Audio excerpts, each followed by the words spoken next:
Michelle, hey, welcome to the show. Hey, Doon, thanks so much for having me on. I'm so excited. I love your podcast. Oh my God, that never gets old. Do you listen to the podcast? Yeah, I do. It's Oh my like so God, many good gems and so many founders that I look up to as well. that is so cool. How did you find the show? I cannot remember the first episode that I would have listened to. But I feel like you've had some like huge founders that just like who I honestly cannot remember the first person that I listened to. That's so cool. Oh my gosh. Well, you know a little bit about me then and how the show goes, so that's great. Tell me a little bit about Etoile Collective for those of our listeners who might not know yet, and tell us about the ethos behind the brand.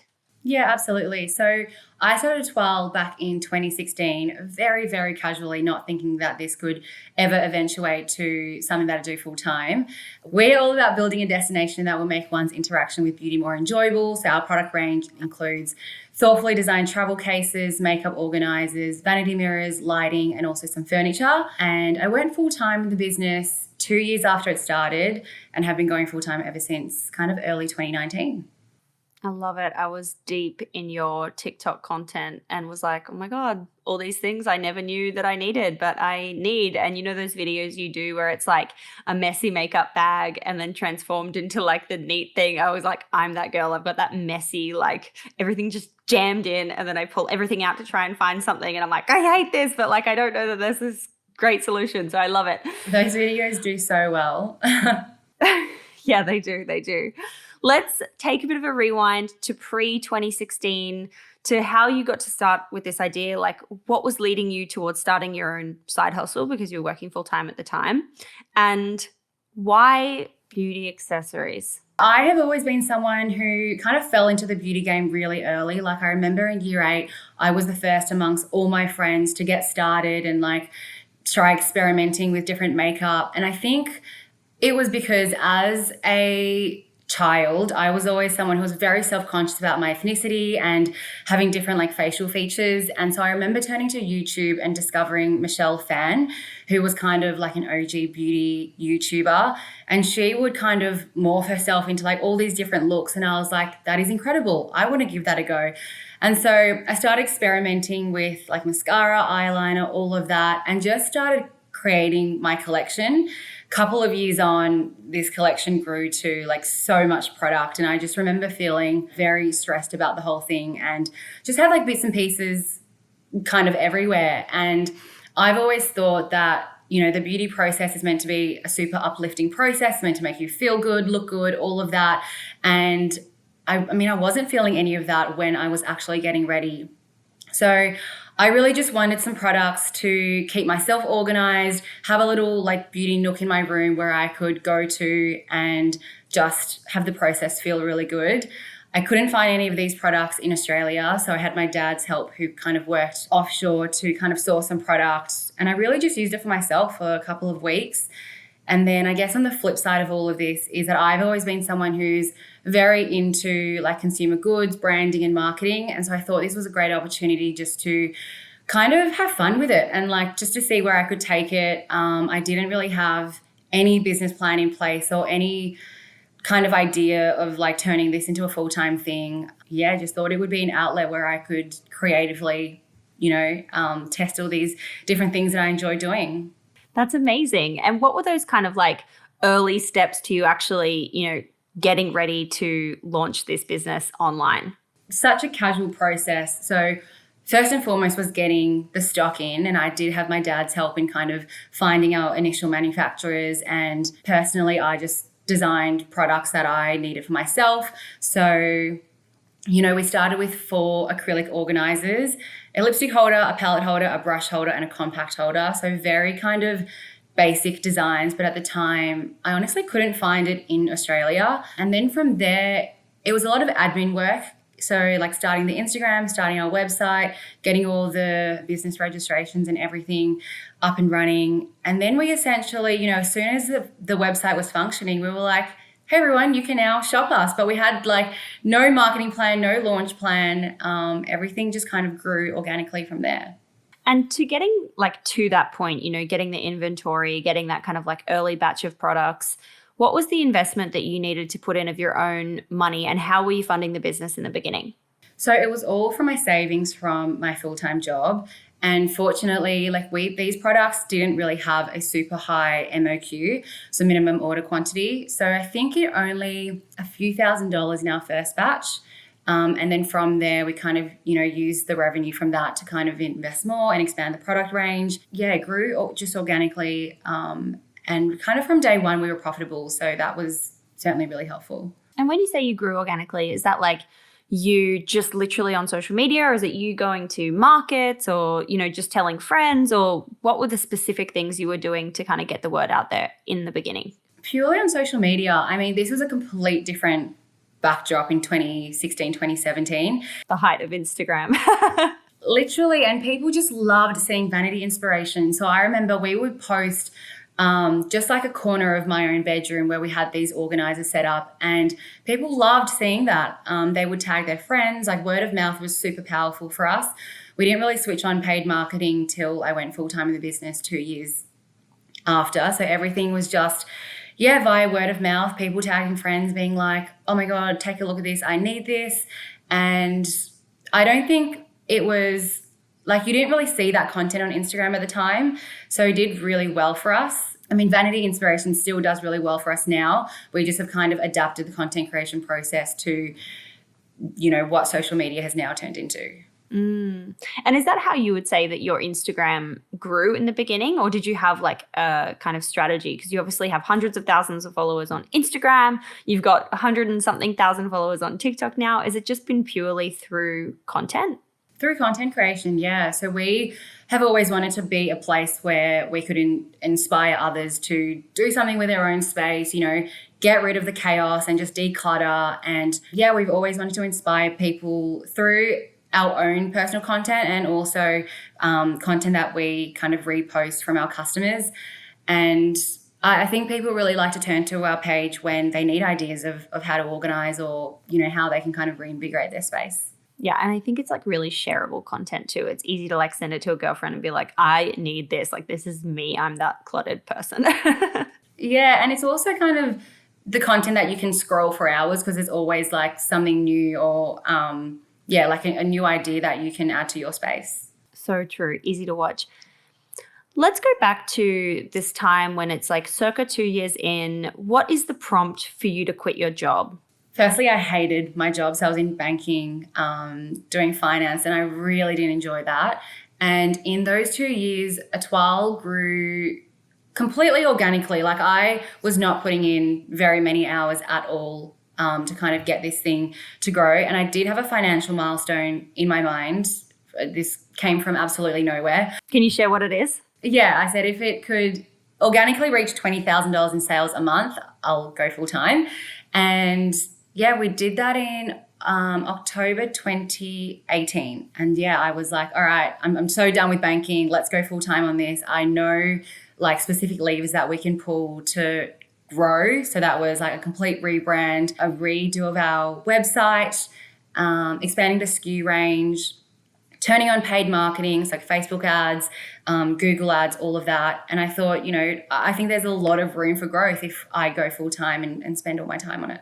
Oh my gosh. And so when you're thinking about like that time, 2018 to, like last year, if you had to break down those kind of like key milestones, key major moments that were leaping you forward, what would they be? Paid ads has definitely been a huge one.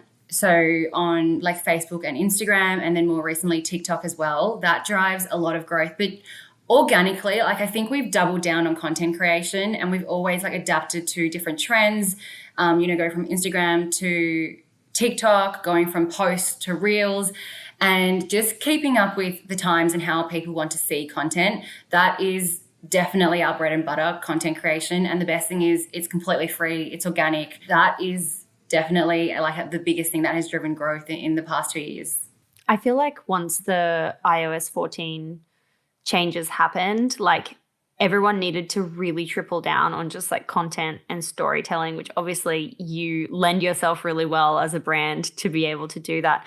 How long do you actually spend creating content, like you, either back in the day or whether you still do now? What's the kind of like posting schedule, and how much time do you invest into that on a daily basis? It's so funny because we've always found that the content that performs the best is the content that takes like the least amount of time to produce, and which is amazing. Classic. I know. We had a video a couple of weeks ago that went viral on our TikTok that got 3 million views, and it literally took me about 2 minutes to video. There was no editing. It was just the actual content with a song in the background, and like that was it. Oh my God. And what's the impact of like that 3 million views? Like, did you see like a crazy spike in sales immediately, or was it just more like tons of followers, or what was that like direct impact? Crazy volume. So we had another video. It wasn't this one. There was one last year, and we saw traffic to the website increase by literally about 8,000% overnight. It was wild. But the flip side of that is you can never control like where the video goes viral.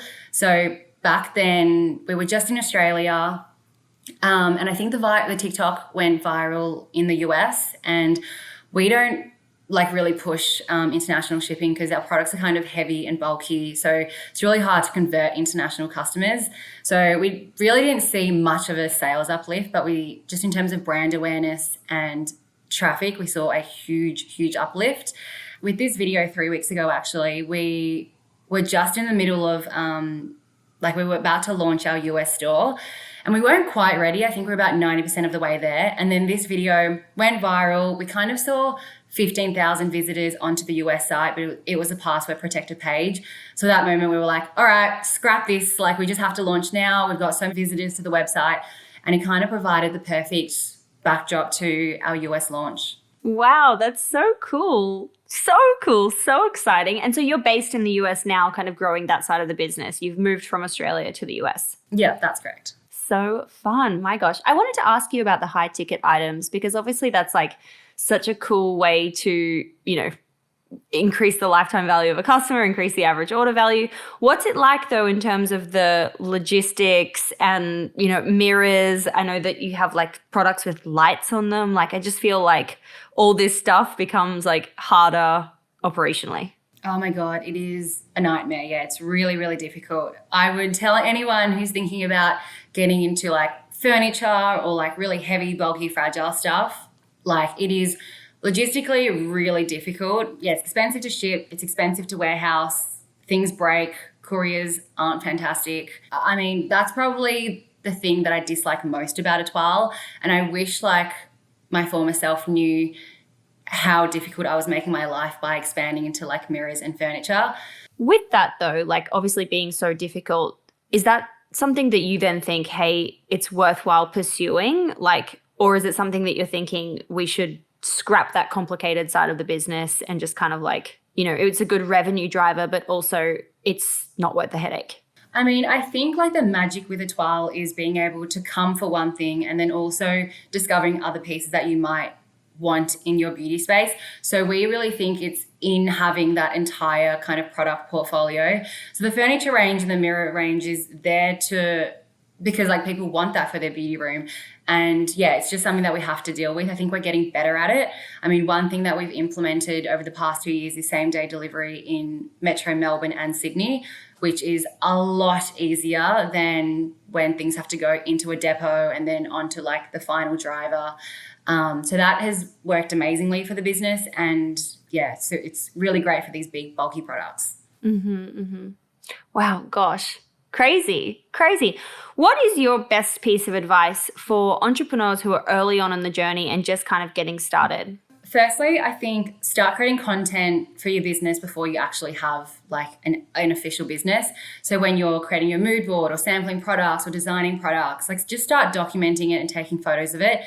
And I mean, I always encourage everyone to start posting as soon as possible. But even if you don't want to, like these are the videos that you're going to want to have access to 5 years down the track when you start talking about your story. Secondly, I think start with a small group of really passionate consumers that you're really trying to appeal to and work towards getting these people to be your brand evangelists. I think it's really hard to be everything to everyone, and word of mouth is so powerful. So yeah, start small and get these people to really buy into what you're doing.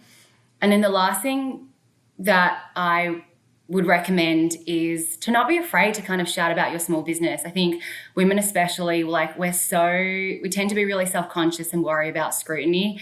But I think the more you speak about what you're doing, the higher chance of success you're setting yourself up for. Mm-hmm, mm-hmm. You know, something I wanted to touch on really quickly that I thought you did a really good job at is obviously there's a lot of people out there in the market who create, you know, beauty organizers and that kind of stuff.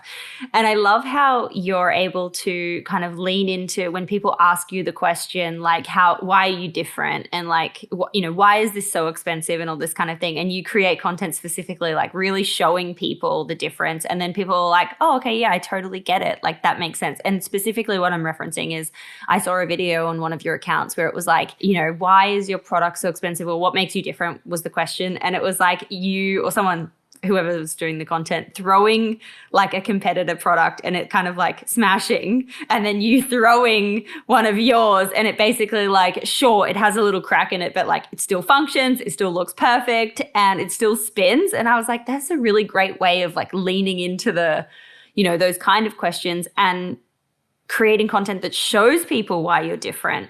Yeah, exactly.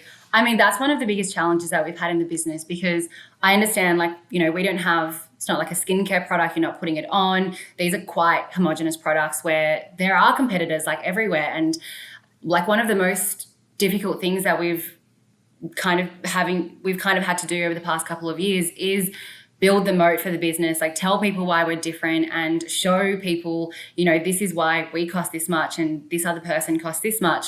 But yeah, again, we know we're not for everyone. And if price is the thing that you're trying to prioritize, like we're probably not the person to go to. But if you do want something that'll last, something that's really functional and something that has been really well thought out by someone who loves beauty and uses it, then, you know, we're here.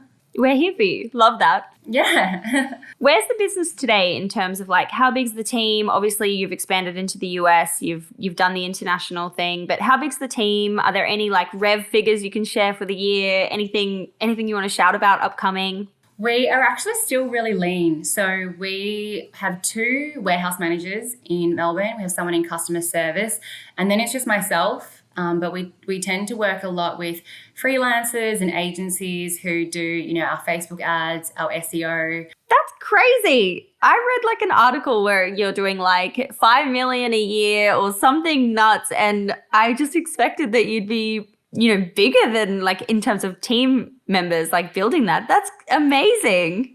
Yeah, no, we're very, very lean. I think this was a personal decision. Like, I think when you hire people, kind of managing the team becomes a full-time job. And we did have a team, but then since I moved to the US, we kind of hit reset on the business a little bit. But I just remember, like, I would spend so much of my time worrying about whether they were really enjoying their job, whether they could see like job growth and job satisfaction. So for now, we've decided just to outsource a lot of that.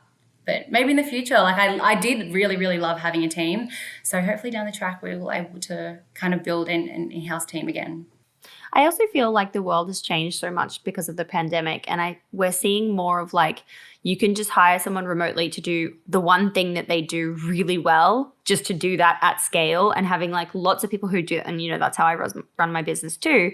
And rather than trying to have all sorts of different things done by someone, if that makes sense, like just kind of getting the good bits done by delegating, I guess, to people who know how to do it best. Yeah, I totally agree. I mean, I think there's pros and cons, but for my skill set, we've just decided to, outsource a lot of that for now. Let's jump into the 6 quick questions, part of the episode. Some of them we might have covered, but I asked them all the same at the end. So question number 1 is, what's your why? Why are you doing what you're doing?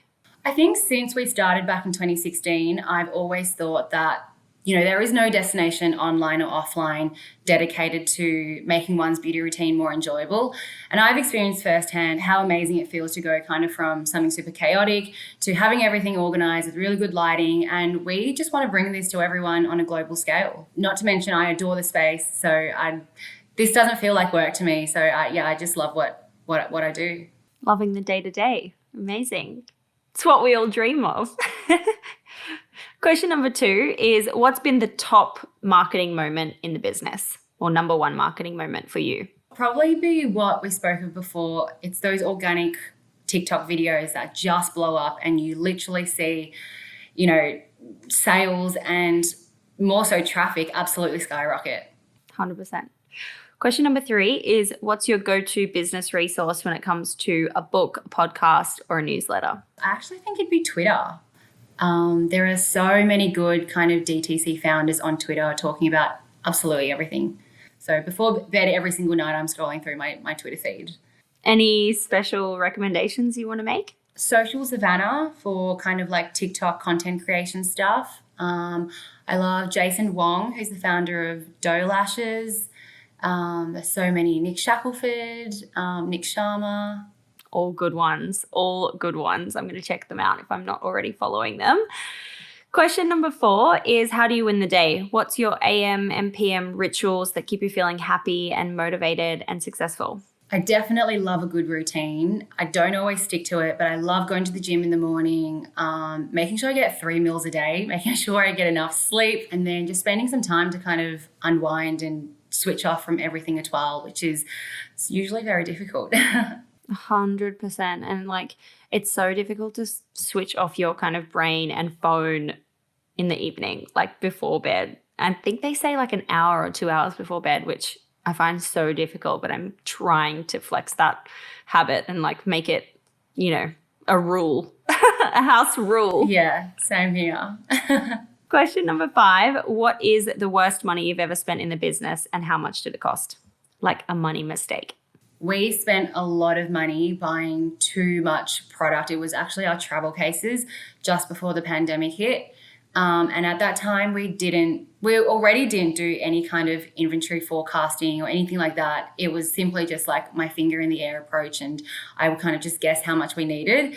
And then coupled with that was the pandemic where everyone stopped traveling. So we were seriously overstocked in these travel cases. And it took us a long time to get through it.